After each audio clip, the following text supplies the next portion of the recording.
N'importe quelle collection de n éléments dont les clés appartiennent à un ensemble ordonné peut être stockée et classée à l'intérieur d'un arbre binaire de n nœuds.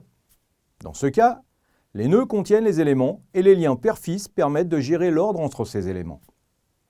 Un arbre binaire de recherche, ou ABR, est donc un arbre binaire étiqueté muni d'une relation d'ordre telle qu'en tout nœud V de l'arbre, les éléments du sous-arbre gauche de l'arbre de racine V sont inférieurs ou égaux à l'élément X contenu dans V, et les éléments du sous-arbre droit de l'arbre de racine V sont strictement supérieurs à l'élément X contenu dans V. Cette relation d'ordre est dite totale dans la mesure où elle existe tant en profondeur qu'en largeur. Pour illustrer cela, prenons cet exemple d'entier E. Il peut par exemple être stocké dans un ABR de la manière suivante. On peut alors constater que les descendants gauche de 18 lui sont inférieurs ou égaux, que les descendants droits de 18 lui sont strictement supérieurs et qu'il en est ainsi pour tous les nœuds de l'arbre. De même, sur chaque niveau, les nœuds sont ordonnés entre eux de manière croissante.